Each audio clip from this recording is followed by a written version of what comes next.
Corona महामारी को फैलने से रोकने के लिए सरकार ने लॉकडाउन लागू किया, जिसके 22 दिन बाद शहरों से गांवों की तरफ मजदूरों का पलायन शुरू हुआ। लॉकडाउन के बाद से देश भर में रेल एवं बस सेवा बंद है। सड़कों पर परिवहन के कोई साधन उपलब्ध नहीं है। इस स्थिति में ये भूखे प्यासे मजदूर साइकिल पर या पैदल अपने गाँव की तरफ लौट पड़े। ये मजदूर पैदल ही अपने कंधों पर मासूम बच्चों को उठाए सैकड़ों किलोमीटर की दूरी नाप रहे हैं।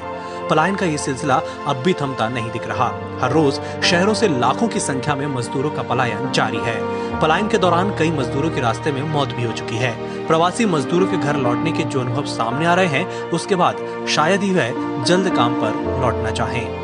मजदूरों की इस बदहाली के पीछे सरकार द्वारा बिना तैयारी के लॉकडाउन लागू करने का निर्णय माना जा रहा है। हालांकि कुछ लोगों का कहना है कि सरकार के पास लॉकडाउन के अलावा कोई और रास्ता नहीं था, तो कम से कम सरकार को मजदूरों के रहने और खाने पीने की व्यवस्था तो करनी ही थी, जो नहीं की गई। चीन और इटली की भयावहता को देखते हुए सरकार ने पहले से लॉकडाउन की बेहतर तैयारी क्यों नहीं की? क्यों 1 माह तक मजदूरों को भूखा प्यासा उनके हाल पर छोड़ा गया? कई मजदूरों ने तो परिवार को गर्म पानी में चावल उबालकर बच्चों को खिलाया। मजदूरों का कहना है कि रोज रोज भूखे प्यासे किस तरह से हम लोग जी रहे थे, इसकी कल्पना भी आप लोग नहीं कर सकते हैं। भूख से हम लोग मर रहे थे। पलायन करने के पीछे उनका कहना है कि भूख से जब बचते तभी तो कोरोना से मरते। मजदूरों ने कहा कि भूख को शांत करने के लिए भिखारियों की तरह लाइन में खड़े रहकर खाना प्राप्त करना चाहा, वह भी नहीं मिला। इसके बाद भी सरकार कह रही है कि रुको, हम तुम्हारे लिए ट्रेन और बसों का इंतजाम करेंगे। कब इंतजाम करेंगे? जब हम लोग भूख प्यास से मर जाएंगे। पलायन का ये सिलसिला भारत और पाकिस्तान के विभाजन जैसा दिख रहा है। 1947 में पाकिस्तान भारत का विभाजन होने पर लोग एक देश से दूसरे देश में जा रहे थे। दंगों के कारण बदहवासी थी।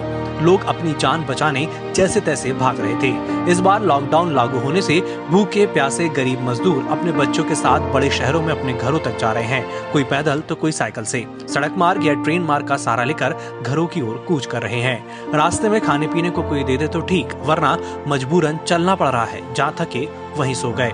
जगह जगह पुलिस के डंडे खाकर बदहवासी में अपनी और अपने परिवार की जान बचाने के लिए भाग रहे हैं। यह दृश्य जो भी देखता है कलेजा मुंह में आ जाता है।